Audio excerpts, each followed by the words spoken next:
Les boys, quand je repense à ma découverte du jeu Dead Space pendant mon enfance, bon déjà Dead Space et enfance ça va pas ensemble, mais alors pas du tout.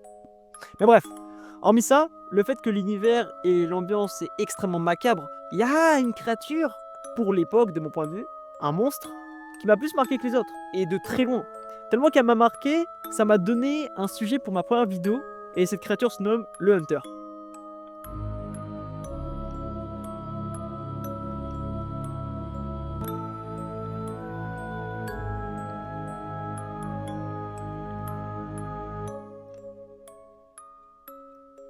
Bon, pour les personnes qui sont pas trop familiers avec l'univers de Dead Space 1, bah, ça raconte l'histoire d'Isaac Clarke, un ingénieur spatial envoyé avec son équipe sur le vaisseau minier du nom de Ishimura, pour enquêter sur un signal de détresse venant de ce dernier.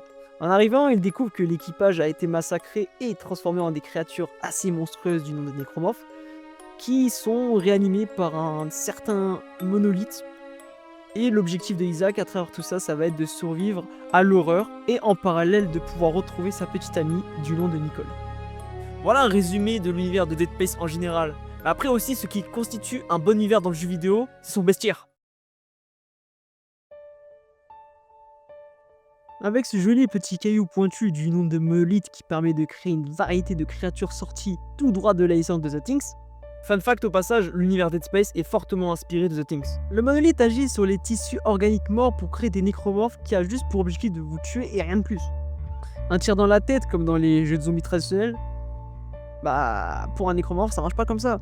Il faut les démembrer, ce qui là aussi une fois de plus donne une nouvelle perspective de comment combattre des morts. Arrachez-lui les deux jambes et il continuera.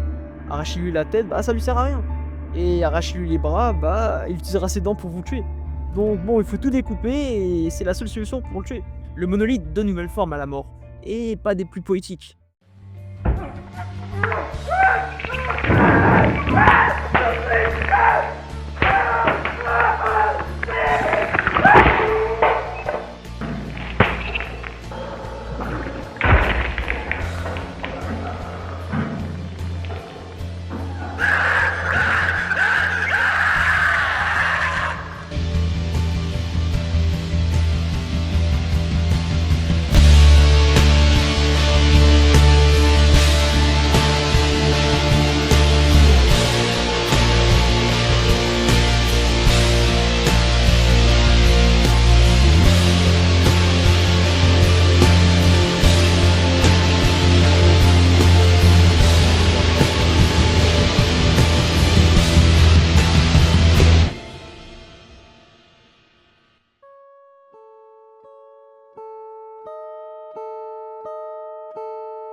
Le Hunter est bien plus massif que ses autres homologues nécromorphes, et il mesure approximativement dans les 2 mètres. Un dos en V qui ferait littéralement mouiller des bodybuilders qui le verraient. De plus, ses membres super sont beaucoup plus gros et tranchants qu'un nécromorphe lambda, ce qui lui rajoute un aspect bien plus horrifique, et à noter au passage, il reste extrêmement lent, de par aussi sa taille. Mais attention, s'il vous attrape, je donne pas cher à votre peau, surtout en haute difficulté.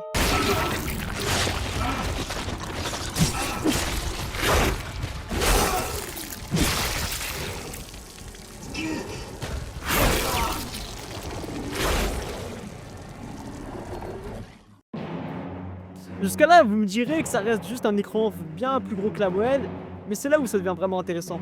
Vous aurez beau le brûler, le démembrer et même le transformer en homme-tronc, bah il va continuer à se régénérer encore et encore.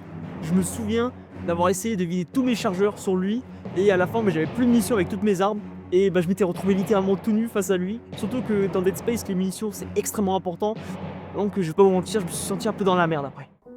Dans le lore, le Hunter est une expérience du scientifique Mercer qui voit dans le monolithe la prochaine étape de l'évolution de la race humaine. Pendant que l'Ishimura sombrait dans le chaos, il mena des expériences assez macabres sur un membre de l'équipage sur une théorie de la régénération, ce qui donna naissance au Hunter.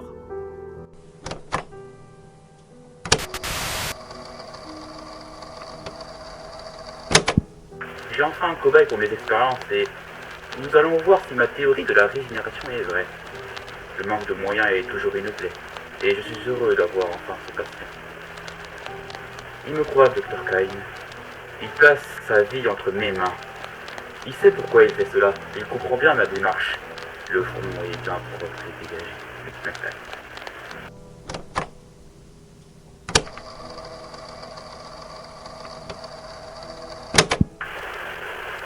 Le spécimen continue de réagir de façon favorable.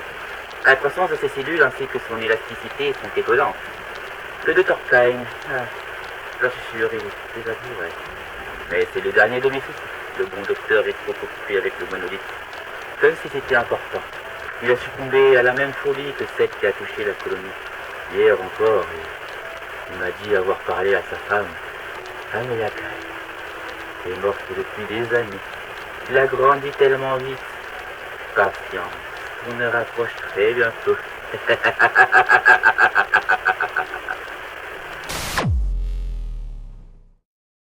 Dans son gameplay, il serait assez similaire à un Nemesis de Resident Evil.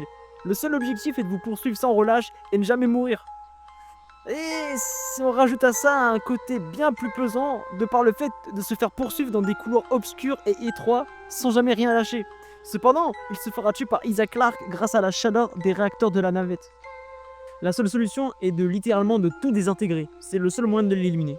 Il reviendra dans Dead Space 2 sous le nom de Ubermorph, là aussi invulnérable, mais avec une forme bien moins humaine. Il sera juste un obstacle temporaire pour notre personnage et on le retrouvera dans Dead Space 3 sous le nom de Regenerator avec une nouvelle apparence bien moins horrifique que dans le 1, mais tout aussi pénible par sa résistance. Néanmoins, le Hunter de Dead Space 1 restera sa meilleure version et la plus emblématique en termes d'horreur.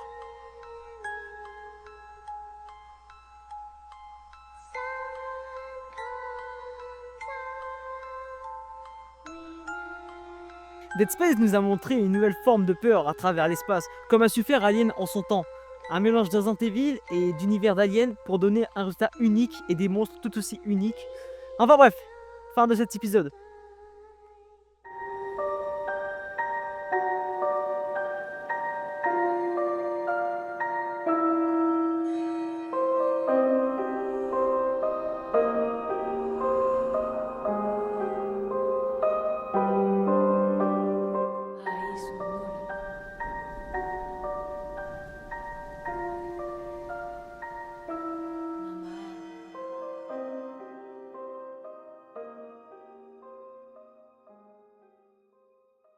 Et n'oubliez pas, le jeu vidéo est un art, et c'est nous qui le faisons vivre.